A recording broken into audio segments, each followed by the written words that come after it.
Alright guys, Quadmft here, of course, back at you with another Apex Legends video. I'll be covering Revenant and Forge, as well as everything upcoming in Season 4, like the new Ranked mode, as well as the new Sniper Rifle that's coming in Season 4. Make sure to check out the full 7th episode of the SquadCast podcast, the Apex Legends podcast, to see and hear everything that we cover, especially about the new Legend Forge that we'll be getting in Season 4, and the possibilities of Revenant and Forge being the same legend and being able to switch back and forth from them. Again, possibly it'll be linked down in the description below. With that said, roll the clip. That's kind of strange. I think there is definitely some twist here that we don't know about, and I just sent you guys some interesting stuff too in chat that has not been seen yet. I just put it out publicly, so we're gonna see some crazy reactions off of that.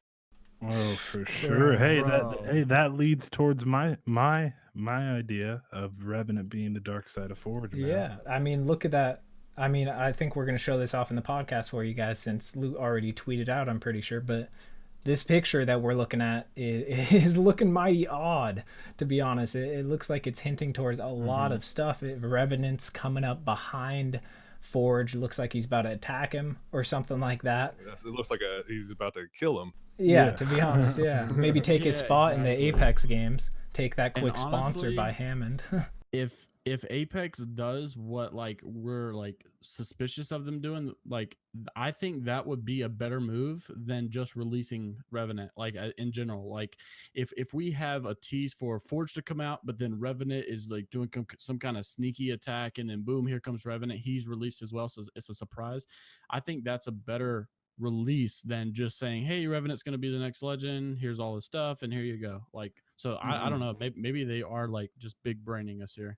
Yeah, I got a feel. Honestly, I have a feeling that they are, considering how much they're hyping up the 1-year anniversary, which is Season 4, right when it launches. I think that's totally possible. So my thing also is, let's say we do get Forge, right? So let me.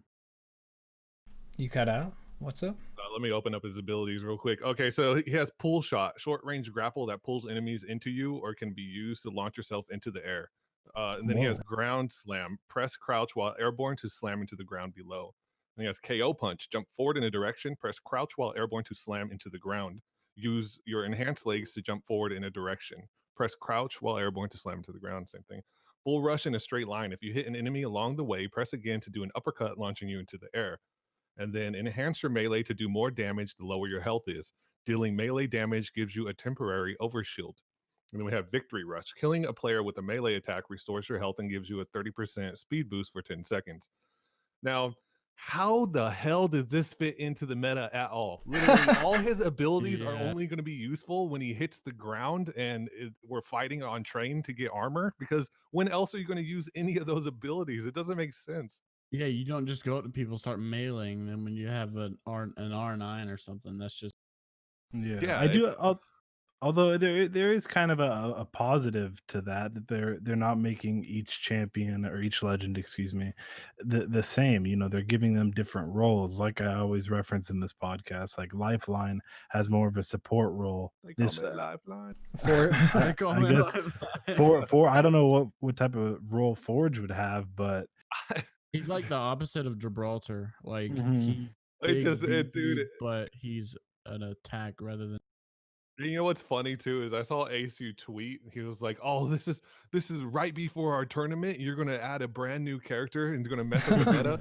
Well, it's like, dude, you think this guy is gonna be in the meta, running at people and punching them? There's no way. If he is actually coming to the game, which, by the way, another thing about Forge's files, he's like one of the only future characters who only has an English file. He only has a what now? English. He only has an English file. See how it says Forge underscore English? Everyone else has like Forge underscore Spanish, Forge underscore, all the different languages. He only has English. So maybe they're specifically not putting that much work into it just so it can be obviously they don't want to put too much work into a character that's not coming to the game. Maybe they actually just wrote out some spam type abilities, ones that don't really sound very good. They make that English file so the data miners find it or something like that. They announce Forge, they do all that as a teaser, and then they just juke us out right before Season 4, and Revenant's actually the one that would come. I mean, kind of lines up. So many It's just- possibilities. In my opinion, that was one of our best podcasts for sure. But make sure, if you want to see the leaked trailer picture, to go watch the full episode of the podcast linked below. This video's notification squad shout out goes to Eamon Sabreeman. If you want next vid's shout out, all you guys got to do is comment Noti Squad or Notification Squad. If you're new, make sure to subscribe to the channel and turn your bells on to stay up to date on all things Apex Legends, as well as click like if you enjoyed the video, thumbs up the video if you enjoyed it. It's been your boy Quadmft or Caleb, and I'm out. Peace. I'm glad we were able to get a win.